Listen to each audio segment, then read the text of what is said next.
Hi there, Greg Goodman joining you for episode 197 of Southern Gospel Now. Our show is made possible by Daywind.com, where you'll find Southern Gospel CDs, soundtracks, and Christian products. Christopher Reed of Debra, Perry, and Jaden's Call has been dealing with some serious health issues for months now. He gives us an update. Here's the update. As most everybody knows, we did the liver biopsy last week. I've asked each and every one of you to pray. So, the devil is a liar, and God is still on his throne. One thing I have found out, when God says yes, it's yes. When he says no, it's no. I do not have cirrhosis of the liver.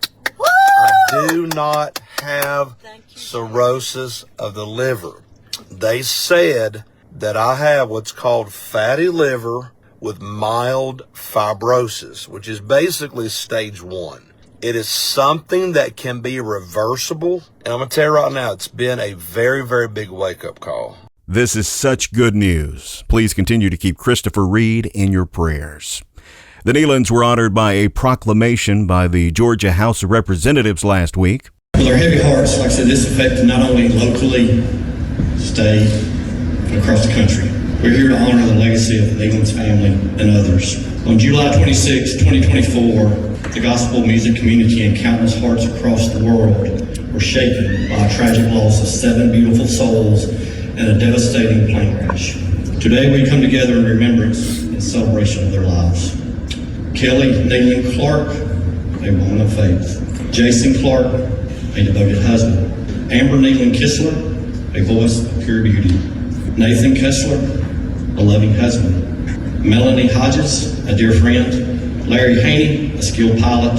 And Melissa Haney, a devoted wife. With our hearts mourning, we also recognize the resilience and strength of Autumn Streetman, the surviving member of the family group. She is here with us with family members today in the gallery. Also on hand for the honor, Todd and Rhonda Nelon. Tornadoes can pop up any month of the year in many states, but they are more likely March through June. The phrase, March comes in like a lion, might apply here. Michael Booth experienced a tornado in late March at his home in Columbia, Tennessee. Little tornado decided to run through the neighborhood, and thank God it could have been so much worse. I don't think anybody has been hurt, but just very grateful that the Lord protected us all. We figured out the path, came from right over that house. I'm going to post some pictures of my neighbor's garage. It blew out my neighbor's garage doors. So it came through here, took out those fences, took out all the fence, and got that tree over there, picked it up, and then more trees over there, and it just went straight through there. And I think that neighbor over there has part of our in the front of our house, we're missing a gutter, and I think they've got it. So I need to go talk to them about that. But very grateful. I tell you what, Vicky's got a lot of work to do. It's gonna be a lot to clean this up. But I'm gonna do my part. I'm gonna go to Lowe's and get her some nice gloves. It'll be good. Maybe some boots. It's all kidding aside. Very grateful. Thank you, Lord. I'm so glad no one was injured. You know Michael will do the right thing and get out there and help with the cleanup. April 1st brought the official ownership change for the Guardians Quartet. Dean Hickman says the group is in good hands. I'm just so blessed that we've had these opportunities and have done so well. And our guys today, with Pat Barker there at the helm running the road, John Rousey with his fabulous songwriting and arrangements, Mark Hale with the great production he does in all of our concerts, Tony driving the bus with me for 35 years. So thank you, Lord, for your blessings in my life. Thank you. John Rousey is now the owner of the Guardians Quartet. The group is moving forward. They have a new project out later this year. Jeff Chapman of Gold City is one of the most respected bass singers in Southern gospel music. He says the bass singer has a big impact on the sound of a quartet. To me, bass singers define a quartet as far as you can look at it with Tim Riley, Danny's dad in the past. Called him my Jedi master. He taught me a lot. But Tim he created a sound in Gold City that was different than any other quartet.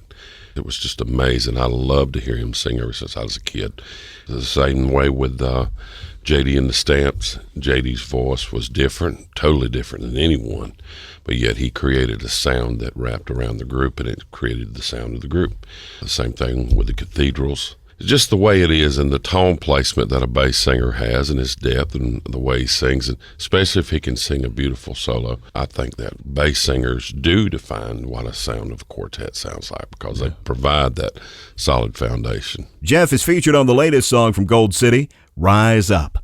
While we're talking bass singers, Ian Owens of Tribute Quartet reflects on one of his heroes, Rex Nelons. So a lot of people may or may not know that Let's Go to That Land was originally Rex Nelons. You know, a lot of times I think he may be kind of overlooked or underrated. He was such an amazing singer. And more than just being a bass singer or having a low voice, he was a singer's singer. He was an example of how to make a bass vocal musical, how to put the art in that bass vocal.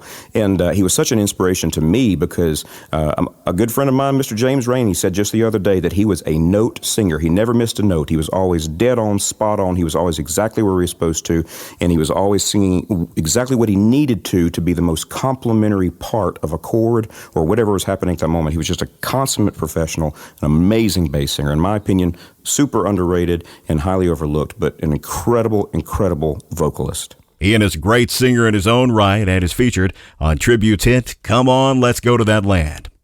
Bill Shivers has been a part of Bryan Free and Assurance for more than 2 decades. He reminds us of his career path that led to BFA. I was in a family group for around 4 or 5 years. It was called the Hare Family from South Georgia. And from there, I with a group called Harmony Creek. They were from Bonifay, Florida. Phil Hughes, that's where I met him for the first time.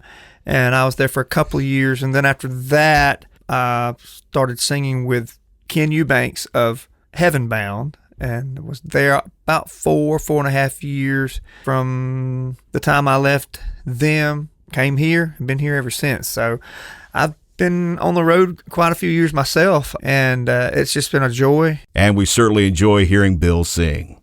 I interviewed the Irwins recently and asked them how they decided who would be featured on each song on their project Life Story. Chris and Keith Irwin here. With this album, I will say some of these songs, honestly, kind of as we were getting ready to record, some of these songs kind of jumped out at each of us. They did. Like Cody. Naturally. And we had 3 years, longer than we ever had with any build up to a record. So we kind of did have more say-so in the solo stuff because we had time for it to minister to individual songs, individual people. So that I think that it even speaks through the record more. Exactly. And after all these albums later, we now know that if the song's going to minister, if it's ministering to you as you're singing you need to sing it. It's going to connect. Chris is featured on None But Jesus, the Irwins' latest song from Life Story.